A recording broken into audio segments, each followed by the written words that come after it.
स्वयं प्रधान सेवक बनकर जिन्होंने अथक परिश्रम करते हुए हमें परिश्रम की परिभाषा समझाई है, ऐसे कृतनिश्चयी प्रधानमंत्री जी ने आज श्रमयोगियों का गौरव बढ़ाया है। नई सोच, नई ऊर्जा, कड़े फैसले और बड़े सपनों के साथ आज एक नया भारत उभर रहा है। शौर्य, धैर्य, संवेदना और संकल्पबद्धता का परिचय देकर समग्र विश्व में जिन्होंने भारत की अनूठी पहचान बनाई है, ऐसे हमारे आदरणीय प्रधानमंत्री श्री नरेंद्र भाई मोदी जी से विनती करते हैं आपके प्रवचन के लिए आवो ताळीओना हर्षनाथी વધાવીએ આપણા સૌના આદરણીય પ્રધાનમંત્રી શ્રીને।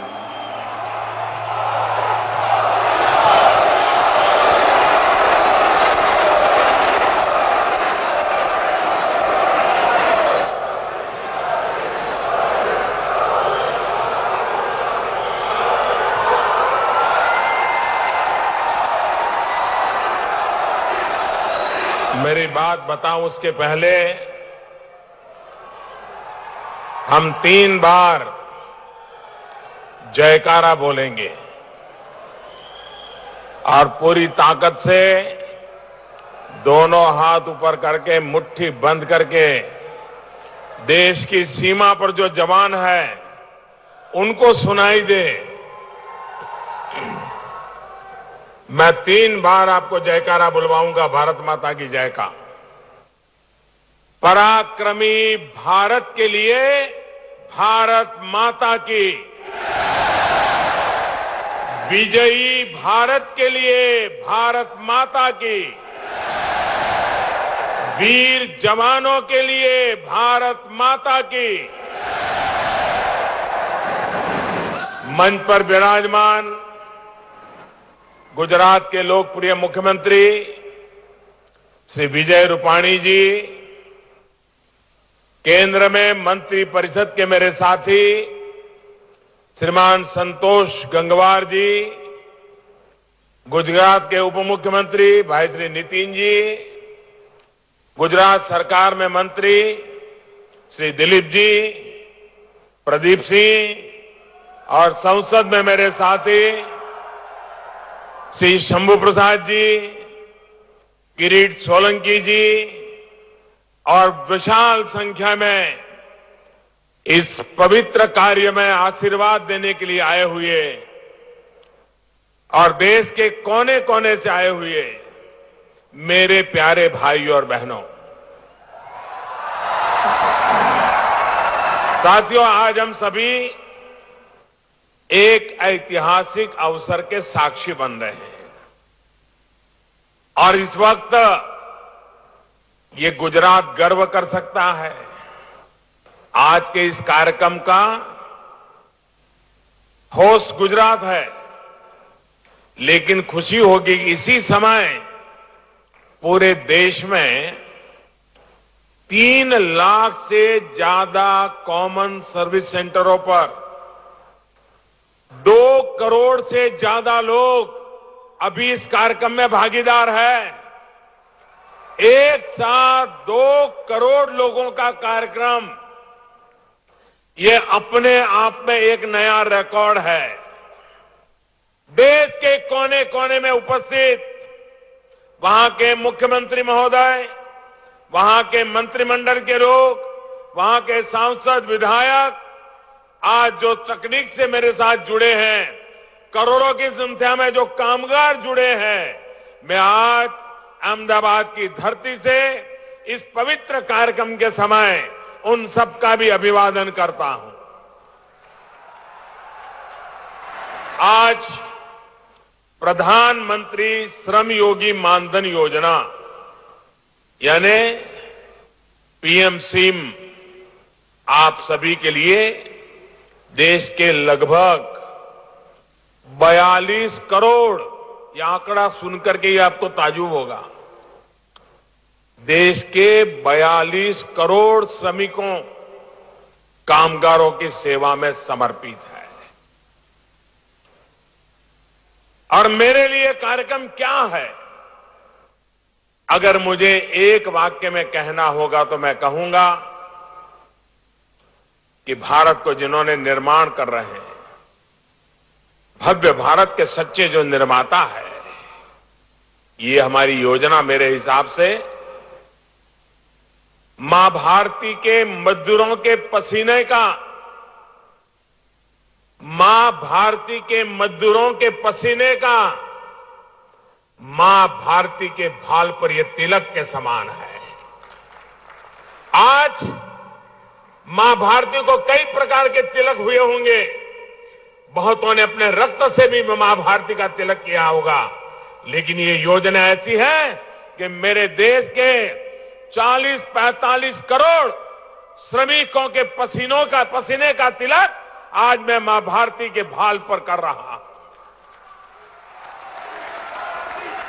देश भर के वो सभी कामगार साथी जो घरों में सेवक के रूप में काम कर रहे हैं, जो घरों से कचरा उठाने का काम करते हैं, कबाड़ से आजीविका कमाते हैं, कोई कपड़े धोने का काम करता है, कोई बर्तन मांजने का काम करता है, कोई खाना पकाने का काम करता है, कोई बच्चों को स्कूल ले जाने लाने का काम करता है, कोई लेबर का काम करता है, कोई खेत के अंदर मजदूरी का काम करता है, कोई सड़कों का निर्माण करता है, कोई सिक्योरिटी के अंदर काम में लगा हुआ है, कोई रेहड़ी ठेली चलाता है, कोई बुनकर है, कोई रिक्शा चलाता है, या कोई फिर चाय बेचता है।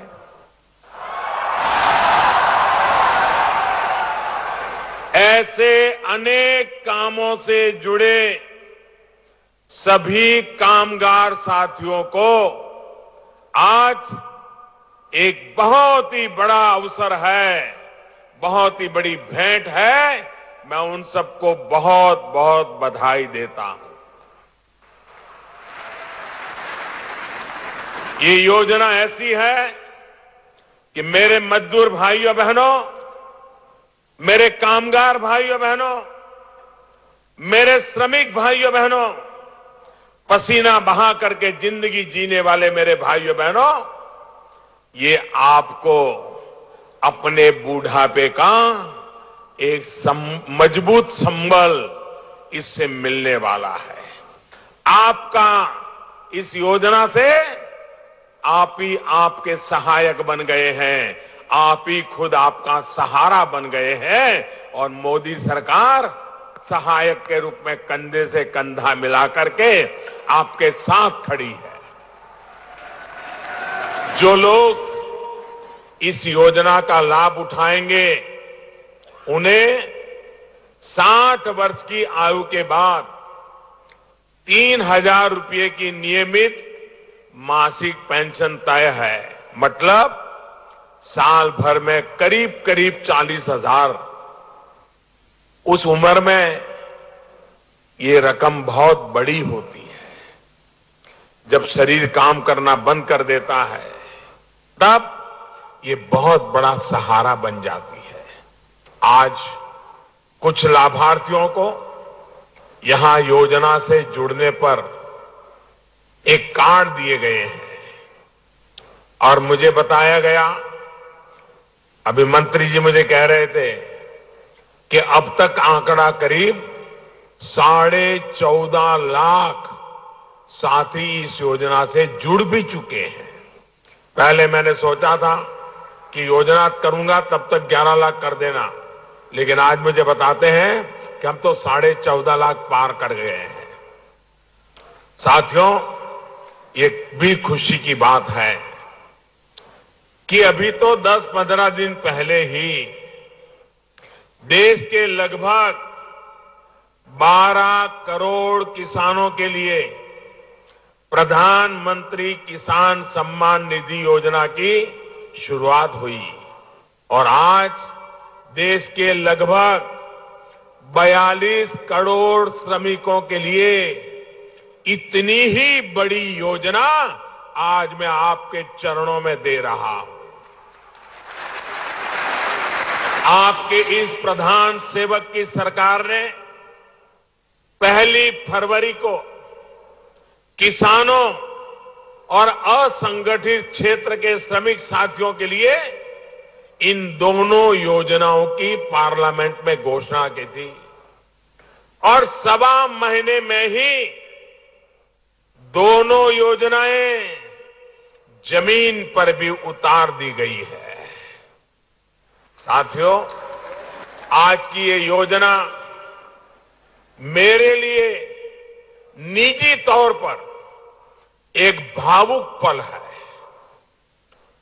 क्योंकि मैंने स्वयं अनुभव किया है कि आप सभी को किन परिस्थितियों से गुजरना पड़ता है। मुझे एहसास है कि देश के करोड़ों गरीबों, असंगठित क्षेत्र के श्रमिकों के मन में हमेशा ये सवाल रहता था कि जब तक हाथ पैर चलते हैं तब तक तो काम भी मिल पाएगा, थोड़ा बहुत पैसा भी मिलेगा, लेकिन जब शरीर कमजोर हो जाएगा तब क्या होगा। गरीब के उन हालातों में जितना पैसा मिलता है उससे इतनी बचत तो नहीं हो पाती है कि पूरा बुढ़ापा कट जाए। निश्चित रूप से उम्र के उस पड़ाव में जब आय का कोई साधन न हो तो वो दिन बहुत पीड़ादायक होते हैं। कोई साथ देने वाला नहीं होता है और दुर्भाग्य से ऐसे भी मामले देखने को मिलते हैं जब अपने ही जिनको बड़ा किया है, जिनके लिए जिंदगी खपाई है, वो भी हमारा साथ छोड़ देते हैं। भाई और बहनों, यही पीड़ा मेरे मन मस्तिष्क में थी और उस पीड़ा में से ही इस योजना ने जन्म लिया है प्रधानमंत्री श्रम योगी मान धन योजना। भाई और बहनों, आजादी के बाद के इतिहास की यह पहली योजना है जिसने समाज के उस वर्ग को छुआ है जिसके बारे में कभी सोचा ही नहीं गया, जिनको अपने नसीब पर, अपने भाग्य पर छोड़ दिया गया था। नारे खूब लगाए गए, राजनीति करने में कोई कसर नहीं छोड़ी गई। किसी ने गरीबी हटाने के नारे लगाए, कुछ लोग अपने आप को मजदूरों का मसीहा कहने लगे। इस देश में कई राज्यों में कम्युनिस्टों को सरकार बनाने का मौका मिला, लेकिन उन्होंने कभी असंगठित मजदूरों के लिए ऐसी योजना नहीं बनाई। गरीबों के नाम पर वोट बटोर लेने वालों ने 55 साल देश पर राज किया, उनको ये योजना याद नहीं आई। 55 महीने में एक चाय वाले के बेटे ने गरीबों की सुनी और योजना बना दी। कारण क्या? ऐसा क्यों नहीं हुआ? कारण साफ है, नियत में खोट। और इसलिए आप सभी के लिए ऐसी पुख्ता योजना लेकर के ये आपका मजदूर नंबर 1, मैंने लाल किले से कहा था, मैं देश का मजदूर नंबर 1 हूं। साथियों, पहले जिस दल की सरकार थी जिसने दशकों तक देश पर शासन किया, वो जब गरीब को एक मानसिक अवस्था समझे, आप देखिए कैसे नेता है, ऐसे नेता 55 साल राज किया और टीवी इंटरव्यू में कहते हैं, भाषण में कहते, गरीबी बरीबी कुछ नहीं होती है, ये तो एक मानसिक अवस्था होती है। अरे जिनके लिए गरीबी सिर्फ फोटो खिंचवाने का खेल होता है, जिसने कभी भूखे पेट रात को सोना पड़े तो कैसे रात कटती है, इसका जिसको पता नहीं है, उसके लिए गरीबी एक मानसिक अवस्था होती है। हमारे लिए तो गरीबी एक बहुत बड़ी चुनौती है। गरीबी से जूझने के लिए पूरा परिवार खप जाता है। भाइयों बहनों, भारत में गरीबी ये मानसिक अवस्था नहीं है, बल्कि ऐसी सोच वालों की गलत मानसिकता और गलत नीतियों का ये जीता जागता सबूत है, उसी का परिणाम है। साथियों, हम जो योजना लेकर आए उससे जुड़ना बहुत आसान है। कोई भी गरीब, अनपढ़ भी हो, घर काम करने वाली मां हो, वो भी आसानी से जुड़ सकती है। यहां इस मंच पर आपको पहले भी जानकारी दी गई है, लेकिन मैं देश के करोड़ लोग इसको सुन रहे हैं, इसलिए जरा विस्तार से बताना चाहता हूं, ताकि आपको और देश में मेरे किसी श्रमिक भाई बहन को कोई भ्रम न हो और वो इस योजना की अहमियत और बारीकियों को समझ सके। साथियों, ऐसे श्रमिक जिनकी उम्र 18 साल से 40 वर्ष तक है और जिनकी कमाई, मासिक कमाई 15,000 रुपये या इससे कम है, तो वे इस योजना में जुड़ सकते हैं। योजना का हिस्सा बनने के लिए आपसे हर महीने 55 रुपये से लेकर के 200 रुपये तक का मामूली अंशदान लिया जाएगा। कोई किसी का 55 होगा, किसी का 80 होगा, किसी का 90 होगा, किसी का 100 होगा। और आपको कितना योगदान देना है, ये आप आज किस उम्र के हैं इसके आधार पर तय करेगा होगा। जितना आप अंशदान देंगे, आज आप जो कुछ भी कमाते हैं आपकी मेहनत की कमाई करते हैं, सरकार उसमें कुछ डालती नहीं है, लेकिन ये योजना ऐसी है कि आप इसमें जितना अंशदान देंगे उतने ही पैसे मोदी सरकार भी जमा करवाएगी। अगर आप हर महीने 100 रुपया देंगे तो हम भी उनमें 100 रुपया नया और डालेंगे। अगर आप हर महीने 110 रुपया देंगे तो हम भी 110 रुपया डालेंगे। अगर आप हर महीने 150 रुपया देंगे तो हम भी इसमें 150 रुपया डालेंगे। और साथियों, हमने ध्यान रखा है कि आपको ये सुविधा लेने के लिए कोई ज्यादा कागज वागज के चक्कर में न पड़ना पड़े, क्योंकि ये योजना पढ़ा लिखा हो, अनपढ़ हो, गांव का हो, शहर का हो, पुरुष हो, स्त्री हो, घर में काम करता हो, मजदूरी करता हो, खेत में काम करता हो, कारखाने में काम करता हो, सबके लिए है। योजना का हिस्सा बनने के लिए बस मेरे श्रमिक साथियों को अपने नजदीकी कॉमन सर्विस सेंटर में जाना होगा। वहां एक फॉर्म भरवाया जाएगा जिसमें आपके आधार नंबर और बैंक में जो जनधन खाता है उसकी जानकारी चाहिए। बाकी कोई कागज आपको जमा नहीं करना पड़ेगा। आपका काम सर्विस सेंटर पर सिर्फ कुछ ही मिनट में हो जाएगा। और यही तो है डिजिटल इंडिया का कमाल। डिजिटल इंडिया का मजाक उड़ाने वाले, उसे गंभीरता से न लेने वाले कॉमन सर्विस सेंटर की अहमियत कभी समझ ही नहीं पाए। साथियों, 2014 से पहले देश में जहां लगभग 80,000 कॉमन सर्विस सेंटर थे, वहीं अब हमारी सरकार में इनकी संख्या बढ़कर के 3 लाख से ज्यादा हो गई।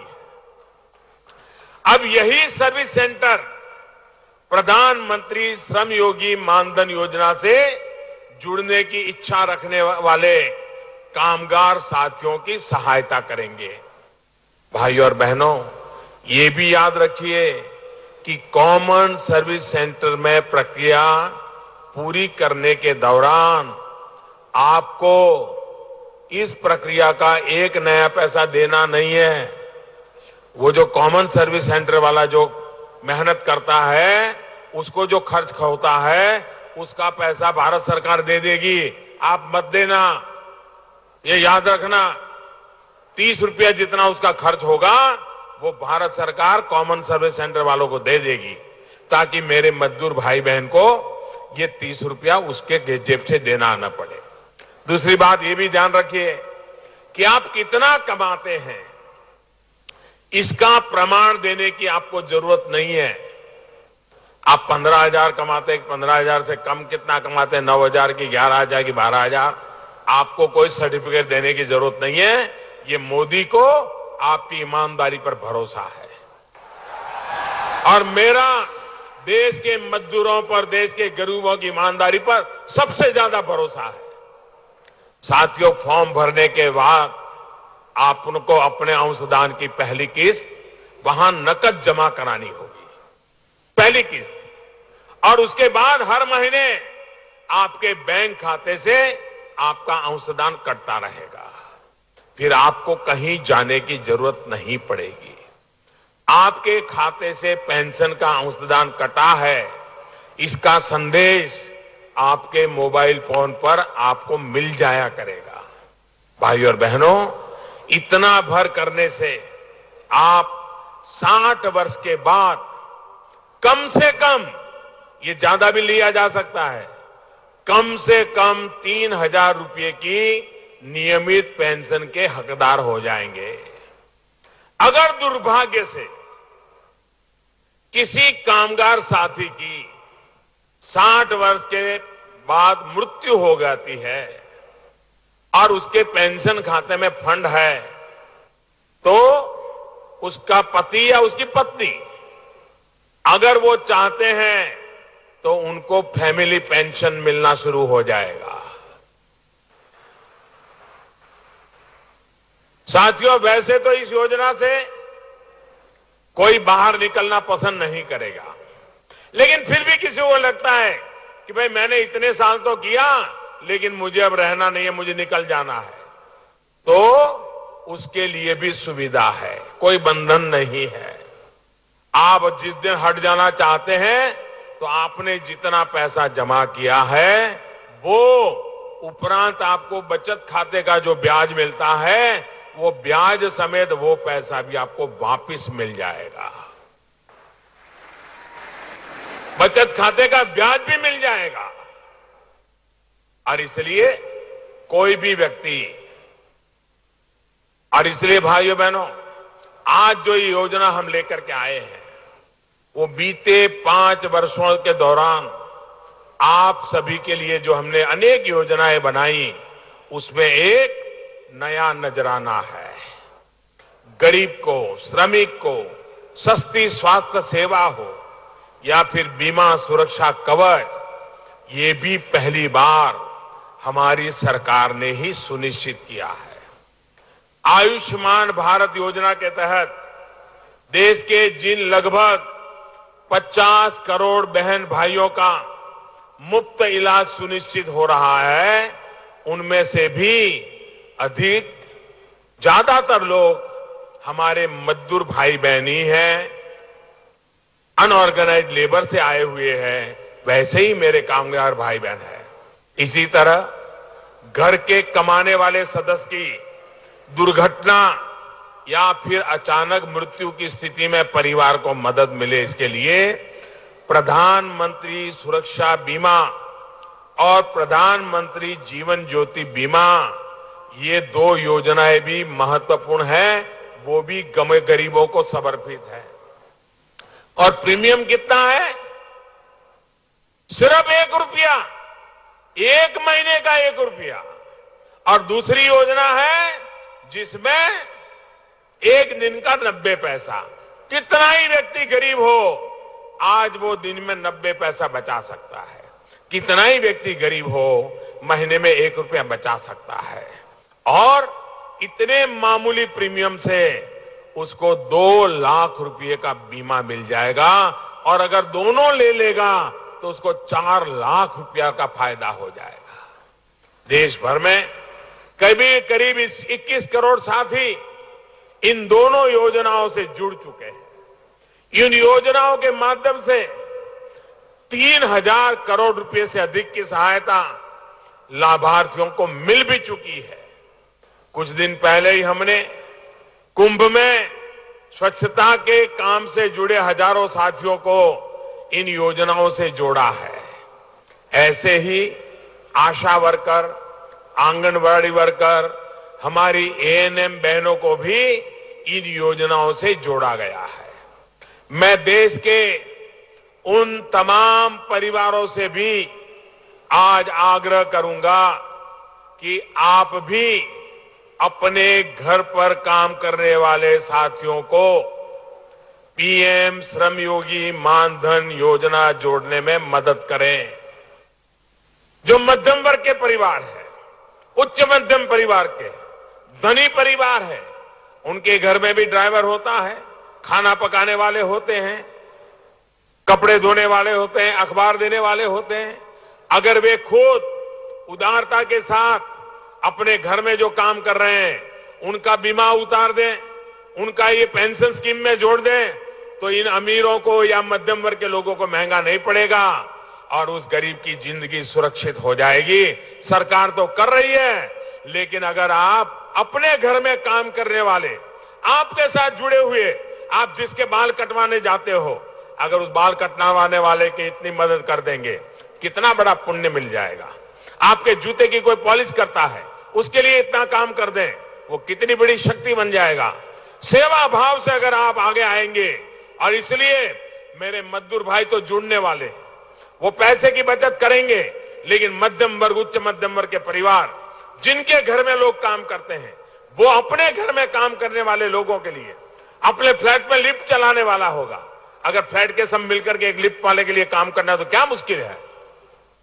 कोई पार्किंग वाला होगा, पार्किंग पे काम कर रहा है, गाड़ियां संभालता है, अगर ये पार्किंग करने वाले, रोज आने वाले लोग अगर एक एक पैसा दे देना तो भी उसके लिए सारी स्कीम हो जाएगी। बोलो भाइयों, ये करना चाहिए कि नहीं करना चाहिए? ऐसा काम करना चाहिए कि नहीं करना चाहिए? हमारे मजदूरों की मदद करनी चाहिए नहीं करनी चाहिए? उनके आशीर्वाद हमें काम आएंगे कि नहीं आएंगे? साथियों, बीमा सुरक्षा के अलावा प्रधानमंत्री आवास योजना से जो पक्के और अच्छे घर दिए जा रहे हैं, उनके अधिकतर लाभार्थी भी ये हमारे श्रमिक परिवार ही है। ऐसे ही उज्ज्वला योजना के तहत मुफ्त में जो गैस कनेक्शन मिल रहा है, स्वच्छ भारत योजना के तहत सरकार शौचालय बनाने के लिए पैसे दे रही है, सौभाग्य योजना के तहत घर के अंदर बिजली कनेक्शन के अधिकांश लाभार्थी भी इस असंगठित कामगार ही हमारे साथी हैं। भाई और बहनों, मेरा खुद का, हमारी सरकार का ये हमेशा विश्वास रहा है कि कामगार के काम को मान मिलना चाहिए, उसे सम्मान मिलना चाहिए। विकास तभी सार्थक हो जब सामान्य मानवीय की आवश्यकताओं का ध्यान रखते हुए कार्य किए जाए। और मैं हमेशा कहता हूं कि डिग्निटी ऑफ लेबर, ये हमारे देश में हमने संस्कार के रूप में पल्लवी पुष्पित करने की जरूरत है। श्रम एव जयते, श्रम का जय जयकार, श्रमिक का जय जयकार, वही देश को आगे ले जाता है। यही सबका साथ, सबका विकास की भावना का सार है।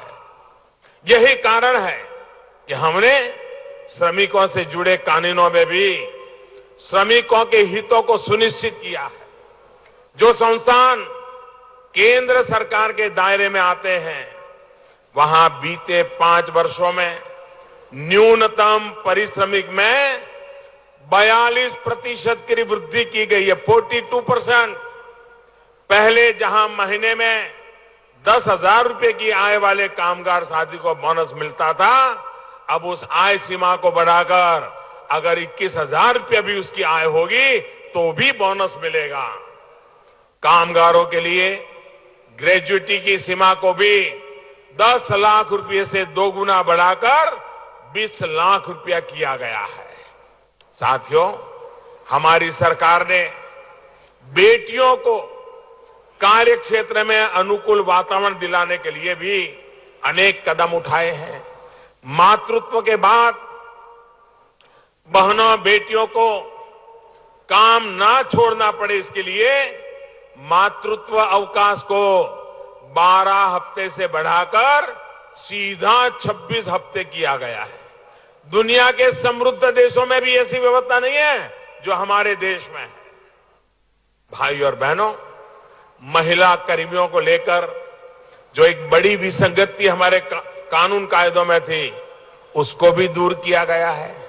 आपको ये जानकर हैरानी होगी कि हमारी बेटियां अंडरग्राउंड खदानों में काम नहीं कर सकती थी, कानून रोकता था। हमने इस कार्य क्षेत्र में जो भेदभाव था उसको मिटा दिया। इसी तरह देश की सेना में भी बेटियों के लिए नए अवसरों के रास्ते हमारी सरकार ने खोल दिए हैं। साथियों, अलग अलग कार्य क्षेत्रों में नए अवसर बनाने के साथ ही हम सामाजिक कल्याण की योजनाओं में ज्यादा से ज्यादा तकनीक को भी जोड़ रहे हैं। आधार नंबर, मोबाइल नंबर और बैंक का खाता, इस स्त्री शक्ति को आप जैसे करोड़ों साथियों की ताकत हमारी सरकार बना रही है। भाई और बहनों, गरीबों, कामगारों और किसानों के नाम पर योजनाएं तो पहले भी बनती थी, लेकिन वो योजनाएं बिचौलियों तक ही, जब तक बिचौलियों को लाभ न पहुंचे वो आगे जाती ही नहीं थी। अब वक्त बदल चुका है। ये आपका चौकीदार चौकन्ना है। बिचौलियों और भ्रष्टाचारियों की ये सारी बिचौलिया कल्चर को उस पर लगाम लगाई जा रही है। अब सरकार और कामगार के बीच सीधा संवाद हो रहा है। योजनाओं का सीधा लाभ आपके बैंक खाते में जमा हो रहा है। भाई और बहनों, आपके इस चौकीदार की यही ईमानदारी बिचौलियों और दलालों के हमदर्दों को जरा परेशान कर रही है। उनकी नींद हराम हो गई है और इसलिए वो जोर जोर से चिल्ला रहे हैं। 5 साल से दुकानें बंद पड़ी हैं, दलाली बंद हो गई है, बिचौलियों की कमाई बंद हो गई है और इसलिए चिल्ला रहे हैं, जोर जोर से चिल्ला रहे हैं, मोदी हटाओ, मोदी हटाओ, मोदी हटाओ, क्योंकि उनका दाना पानी बंद हो गया है। लेकिन आपके आशीर्वाद से करोड़ों लोग आज मुझे सुन रहे हैं। मैं फिर एक बार कहना चाहता हूं, देश के मजदूरों का, देश के गरीबों का, देश की माताओं बहनों का जो सपने लेकर के बैठे हैं, ऐसे युवाओं का मुझ पर आशीर्वाद है। और आपके आशीर्वाद से ये चौकीदार अड़ा है, अपने इरादों पर खड़ा भी है। ये चौकीदार अड़ा भी है, ये अपने इरादों पर खड़ा भी है। वे कहते हैं, आओ मिलकर मोदी को हटाएं। मैं कहता हूं, आओ मिलकर देश से गरीबी और बेईमानी को हटाएं। वे मोदी को हटाने के लिए महामिलावट करने में जुटे हैं और मोदी किसानों, कामगारों के हितों को सुरक्षित करने में लगा है। वो मोदी पर स्ट्राइक करने में लगे हैं और ये मोदी आतंक पर स्ट्राइक करने में जुटा है। मुझे पूरा विश्वास है कि चौकीदार का, आपके प्रधान सेवक का जो संकल्प है, उसे आप और मजबूत करेंगे। एक बार फिर आप सभी को इस ऐतिहासिक योजना के लिए देश के 40-42 करोड़ मेरे मजदूर भाइयों बहनों को आज मैं उनके पसीने का मां भारती के भाल पर तिलक करके अपने जीवन में धन्यता अनुभव कर रहा हूं। आपके जीवन का हर पड़ाव शुभ हो, आप स्वस्थ रहे, आपका बुढ़ापा भी आत्मसम्मान वाला बने, इसलिए मोदी लगा है। आपको मेरी बहुत बहुत शुभकामनाएं हैं। आपके आशीर्वाद इन कामों को नई ताकत देंगे। इसी विश्वास के साथ दोनों मुट्ठी बंद करके मेरे साथ बोलिए, भारत माता की, भारत माता की, भारत माता की। बहुत बहुत धन्यवाद। बहुत बहुत धन्यवाद माननीय प्रधानमंत्री जी, आपके इस ऊर्जावान भाषण के लिए। प्रधानमंत्री श्रमयोगी मानधन योजना के बारे में मार्गदर्शन के लिए वડાપ્રધાન મોદીએ પ્રધાનમંત્રી શ્રમયોગી માનધન યોજનાને ખુલ્લી મૂકી। આ યોજના થકી અત્યારે દેશના 42 લાખ શ્રમિકો આ યોજનાથી જોડાયા છે। આ પ્રસંગે વડાપ્રધાન મોદીએ સંબોધન કર્યું હતું। તેમણે જણાવ્યું હતું કે અમારા માટે ગરીબી એક મોટો પડકાર છે। વડાપ્રધાન મોદીએ વિપક્ષ પર પણ નિશાન તાક્યું હતું। વડાપ્રધાન મોદીએ ગરીબોની વાતો કરનારાઓને આ યોજના યાદ ન આવી તેવું પણ જણાવ્યું હતું। તો આ સાથે જ 18 થી 40 વર્ષના વ્યક્તિને આ યોજનાનો લાભ મળશે। 7 વર્ષ પછી 3000ની માસિક પેન્શન આ તમામ શ્રમિકોને મળશે।